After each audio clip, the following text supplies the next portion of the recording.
throw the ball with Hurts, and then you factor his legs in. They got A.J., Devontae, Goddard. You look at the defense, their special teams. If they didn't win as much as 3, I wouldn't have been shocked.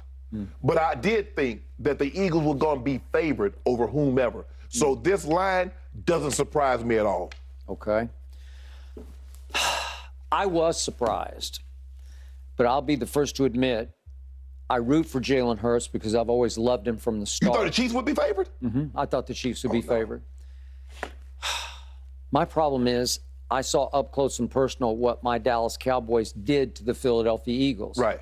Especially in the second game with Dak back in the saddle. We scored 40 on that defense. Yeah. Now, we also got 4 turnovers. I was going to say we forced them, but they actually gave us some Christmas presents on Christmas Eve. Yeah, that was what you call it, though. That was Gardner Minshew. That was Jalen Hurts. I got it. But we still went up and down the field and up and down and up and down and back and forth. Remember the throw, the 52-yarder that Dak hit T.Y. Hilton, who had just arrived? Yep. And I thought, whew, it was 3rd and forever.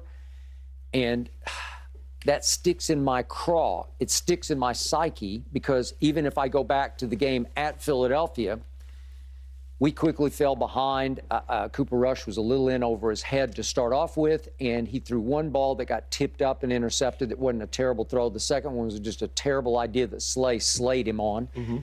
And yet, down 20-0, here he came, and he scored 17 unanswered, and we were right back in the game early in the fourth quarter, and it took Jalen Hurts making 3 straight third-down conversion plays with his legs for them to hang on and hang in and survive that game. Right. So they didn't blow us away. No. So I saw 2 full games against my team. I like my team. I thought my team was good enough to beat San Francisco and be there yesterday, but they weren't for a lot of reasons that we're about to talk to in our next topic we're about to dive into. But the point is that I was trying to guess the point spreads, and I just thought it would be Mahomes just because it's Patrick Mahomes.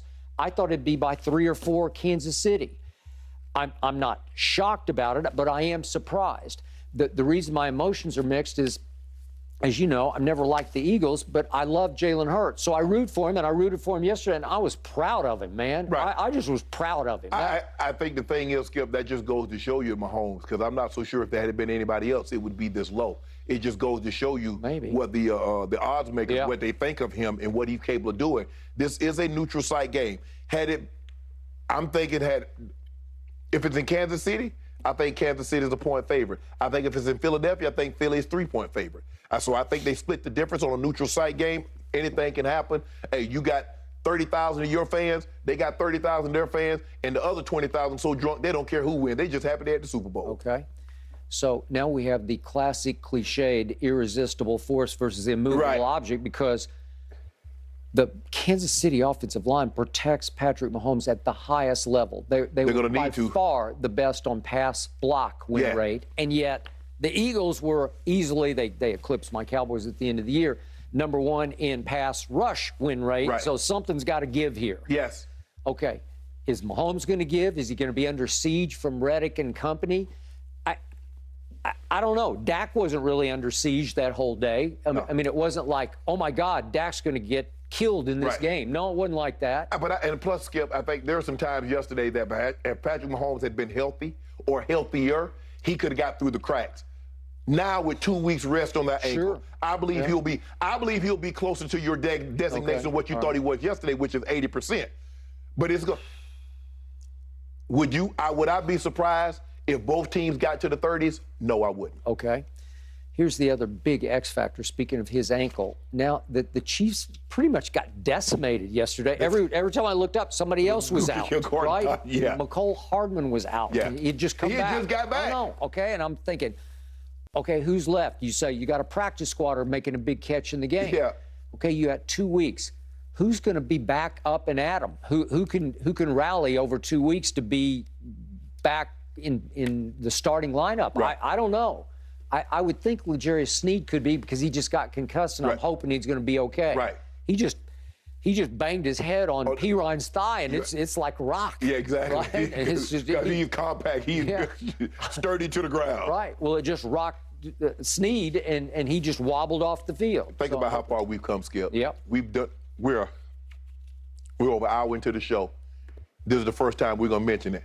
the game is going to be started by 2 black quarterbacks. Okay. First time in NFL history. Look how far we've come, Skip. Yep. See, it just goes to show you, when given the opportunity what black quarterbacks can do, just imagine if you give I'm losing track. We've never had 2 black quarterbacks? 2 starting face each other. Okay. We've had black coaches. Black coaches. Yeah. Had Doug Williams, and we've had Steve McNair, Russell Wilson, Patrick Mahomes. We've had other black quarterbacks start, but never against each other. It just goes to show you, when given an opportunity what the black quarterback can do, just imagine when given an opportunity what the black head coach can do. Thank you. Well, they good at the play and started good. I'm hoping at least D'Amico Ryans gets his shot. Well, he's going to get a job. Okay. Again, the thing is, Skip, he got a choice between 2 jobs. You get the Texans or you get the Broncos. Which one you want? Now, obviously, Do you think he's down to the wire with the Broncos? Yeah. Okay. Well, then. Yeah, I think he's going to go to Texas. Skip, Really? he played there for 6 years. He was good. He made 2 Pro Bowls. He was defensive rookie of the year. Okay. All right. I just don't know. But the Broncos are still the Broncos to me.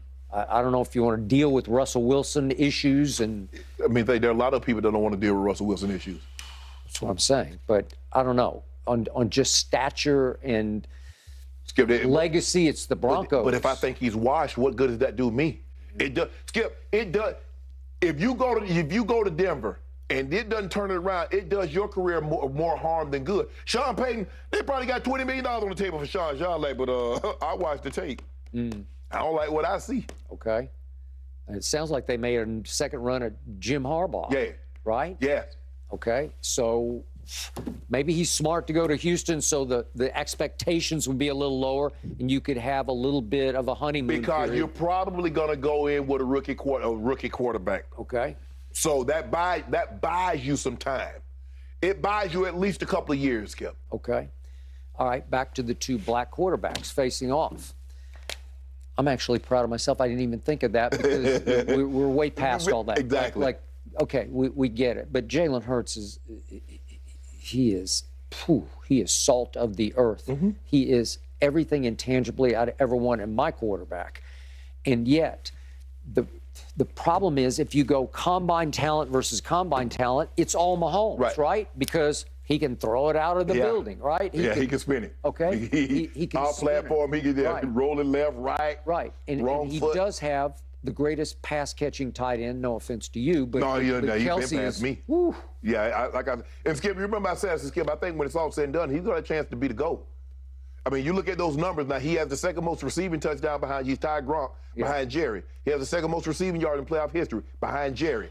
And you look at the numbers, it's another 1,000-catch season. I mean, he's got like 6 or 7 of those consecutive. No other tight end has more than 4. Right. He's strung together 6 or 7. And you see him play at this level year in and year out. Okay, so my point about the spread is Valdez-Scantling impressed the heck out of me yesterday. He played big. Yeah, he's had some big games. He played tall. He played long. He played like, we're not talking about Tyreek, but he will go get the football. And he made one downfield catch where he had to completely sort of reverse field and turn the other way and snatch it. It was big time. So obviously Patrick's starting to trust him, not the way you trust Tyreek, but it's still all about Kelsey with somebody else. Because think about it, Skip. He had 10 different receivers caught a pass yesterday. When do you ever go into a game and 10 different guys catch a ball? Look at it. 1, 2, 3, 4, 5, 6, 7, 8, 9, 10. 11. I think it's 1, 2, 3, 4, 5, 6, 7, 8, 9, 10. 10 guys. 10 different guys. Skip, that's damn near everybody that played. Hey, you got an 80 number? You got a 20 number? Hey, I'm going to throw you the ball. Okay. That's Brady-esque. Once upon a time, that's what Brady did. He spread the wealth. Yes. But the point is, I thought the spread would be slanted to Mahomes because Mahomes is obviously a more proven and spectacular quarterback than Jalen is. But do you believe he comes into the game with a better team? If I go talent for talent, if I go player for player, I guarantee you, let's go top 20. I guarantee you there'll be more Eagles in the top 20 than Chiefs. Okay, but I'm still stuck on, I watched Dak put up 40 on that defense. Yeah. I watched Cooper Rush come all the way back to 20-17 on that defense, 17 unanswered. Yeah, like I said, I think the game is going to be really good. I mean, this notion that the Eagles are just going to steamroll the Chiefs, I don't see that happening. They're too good. They're too talented offensively. They are not going to steamroll the Chiefs. The question is the Chiefs' defense. They answered the bell yesterday, Skip, but it doesn't get any easier because this team can run the football better than what the Bengals could, and their weapons. Okay. Although I don't think A.J. Brown and Devontae, I will give a slight nod to the Bengals as far as No, the Bengals. Oh, the Bengals. The Bengals receiving core as opposed to the Eagles. Okay, I got it. Yeah, to the Eagles. But I think the Eagles' running game is substantially head and shoulders better. Which is what the plan will be. We will pound them into submission, and if the clock ends up like that clock yesterday, where what was it, 30?